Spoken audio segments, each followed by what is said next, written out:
কালেমা পড়লাম, কালেমা পড়ছে, যুবক দোয়া করছে, আল্লাহ তার চোখ বালা করে দিছে। চিন্তা করছেন বিষয়, চোখ ভালো হয়ে গেছে। এখন বুঝেননি চোখ ভালো হয়েছে, এখন তো সে যখন পার্লামেন্টে যায় একটা জিনিস খেয়াল করবেন, যে অন্ধ থাকে তার আটার সিস্টেম তাকে ভিন্ন।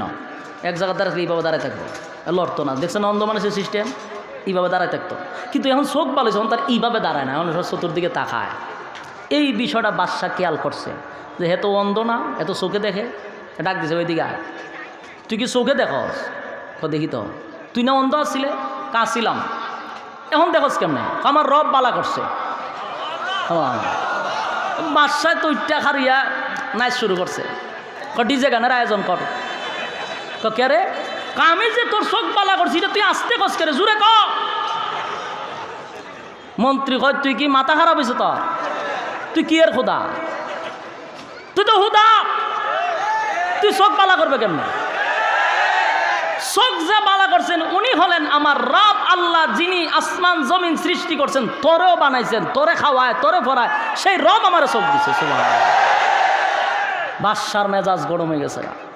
কয় এর পরিণাম কি হবে? এর পরিণাম কি হইব? এর পরিণাম হলো মৃত্যুদণ্ড। কারণ আগেই বলছি, জালেম শাসক গ্রেপ্তার করলো মন্ত্রীকে, গ্রেপ্তার কইরা নিয়ে রিমান্ডে যখন ফিডা শুরু করছে, তোরে কালেমাকে শিখাইছে, মাইরের সুডে যুবকের কথা কইছে, যুবকরে গ্রেপ্তার করে আনছে, যুবকরে রিমান্ডে নিয়ে যখন মায়ের শুরু করছে, তোরে কালেমাকে শিখাইছে, ফাদ্রি শিখাইছে, ফাদ্রির আইনা মায়ের শুরু করছে। তিনজনে মাইরা এরপরে মন্ত্রীর মাথার উপরে একটা খরাত ধরছে। খরাত, খরাত বুঝুননি? কয় আমারে রব মানবি না মাথা দুই ভাগ করব? মন্ত্রী কয়, যেই রবরে একদিন ডাকার পরে আমি চোখ পাইছি, এই রবের সাথে তো বেইমানি করব না। প্রয়োজনে তোর সাথে বেইমানি করব, আমার রবের সাথে বেইমানি করব না। জীবন দিব, ইমান দিব না। চিন্তা করছেন ইমান কারে কয়? সবে মাত্র কালেমা বইরা খরাতের সামনে কয় ইমান ছাড়তো না। আপনারা কিতা মনে করেন আমি সহ আমরার মাথার উপরে খরাত থাকলে ইমান থাকবো নি? হ্যাঁ, আস্তা যে গ্যারান্টি দিলাম, খরাত মাথার উপরে থাকলে ইমান থাকতো না। আর আমরার ইমানের জন্য খরাত লাগতো না, 5 টাকার একটা চা দিলে আমরার ইমান শেষ। হ্যাঁ, বাস্তব না? বাস্তব। সময়টা নাই খালি খালি দেখতে, নাহলে বয়ানটা কইতা নিলা বলে। আমি তো সময় পাইতেছি না, আমার এটার পর আরো 3টা, একটা ক্যান্সেল হইব, আরো 2টা যেতেইব। 5 টাকা দেয় ইমান কেমনে যা ইডো কইয়া লাই। ইলেকশন আইলে পরে দেখতে পারবো না, 2 সাইডে 2 চেয়ারম্যান কিন্তু বসা, আর রানিং চেয়ারম্যান। আমি কিন্তু বইও পাইতেছি, যেমন তেমন চেয়ারম্যান না, রানিং চেয়ারম্যান বসা। ঘটনা শুনলেন, ইলেকশন আইলে পরে দেখবেন দোকানে দোকানে খালি আড্ডা। তখন ফার্তিরা যায় দোকানে গিয়ে, হয় কিরে বুট কারে দিবি? চিন্তা ভাবনাত আছে। তখন ফার্তিয়া কয় একটা চা দে। সে চা খাওয়ার পরে জিগায় বুটটা কারে দিবি? চা খাওয়াইছেন আপনি, বুট তো আপনার দেওয়ান লাগে। বাস, ফার্তি খুব খুশি, চেয়ারম্যান সাহেবরা খুশি গেছে। কিন্তু এ উঠে না দোকান থেকে, এ দোকানও বসা। আর এক ফার্তিকে ঢুকছে, ঢুকিয়াকে দেয় ফাউনা চায়, জিগায় বুট কারে দিবি? চিন্তা ভাবনাত আছে। বলেন আগে বুট কারে দিছে? আগের চেয়ারম্যানে বুট দিয়া দিছে। ওখানে আরেক চেয়ারম্যান আছে, কব চিন্তা ভাবনাত আছি। উনি চেয়ারম্যানে অর্ডার দিছে একটা দুধ চা খাওয়া।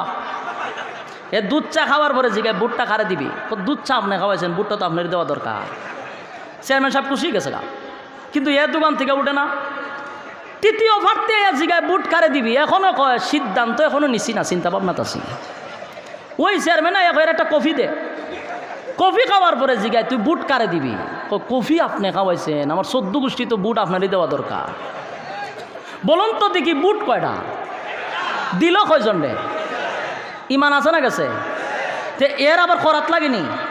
কথা কই না দি, 5 টাকা দিয়ে এর ইমান শেষ। তো ইজাত মুসল্লির আবার খরাত লাগবো? কিন্তু এই মন্ত্রী সবে মাত্র কালেমা পড়েই কয় খরাত মাথার উপরে, জীবন দিব, ইমান দিব না। এই মন্ত্রীরে হত্যা করলো, ফাদ্রিরেও হত্যা করলো, ইমান দিল না। যুবকরে কয় দেখছত নি 2টারে মারছি, তুই কিতা করবে এখন? তুই খালি একবার আমারে রব মান, তোরে ছেড়ে দিব। যুবকে কয় তুই যে মাথা মোটা বলো, এটা প্রমাণ হয়ে গেছে গা। আমার কারণে 2 জনে মারলি, আর আমি বুঝি তোরে রব মানম, এটা তুই ভাবছত কেমনে? প্রয়োজনের শিকা কঠিন শাস্তি আমাকে দে, ইমান ছাড়ব না।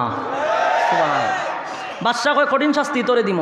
কি কঠিন শাস্তি? কয় হ্যাঁ, হাত পাও বালা করে বাদ্যা ফাতরের পাহাড়ের উপরে নিয়া সবার সামনে ধাক্কা দিয়া সাইরা দে, একেবারে বর্তা হয়ে যাবে।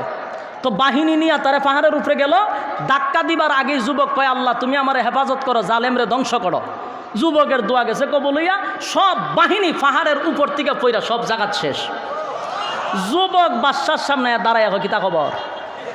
বাদশা দিকে সর্বনাশ সর্বনাশ, তোরে না ফাড়াইছিলাম পাহাড়ের উপরে, বাহিনী কই? বাহিনী বর্তা। তো তুই বাঁচলে কেমনে? আমার রব বাঁচাইছে। সুবহানাল্লাহ। বাদশার মেজাজ গরম, কই আরে হাত পাও বাইদা বস্তার ভিতরে বেরে সাগরের মাঝখানে ফেলাই দে, মাছে টাছে খাই লিব। বাহিনী দিয়ে ফাটাইছে সাগরের মাঝখানে। সেখানে গিয়ে যুবক কয়, আল্লাহ আমারে হেফাজত করো, জালেম ধ্বংস করো। আল্লাহ দোয়া কবুল করে সব বাহিনীরে সাগরের ভিতরে ফেলাই মারছে।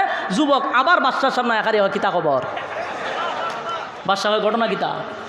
বাদশা কয়, ভাই আমি তোরে যতবার চাই মারতাম, কোনোভাবেই মারতে পারি না, ঘটনা কিতা? অহন গের ভাও ধরছে, তুই কেমনে তোরে মারন যে বামারি খালি মন্ত্রটা কইয়া দে।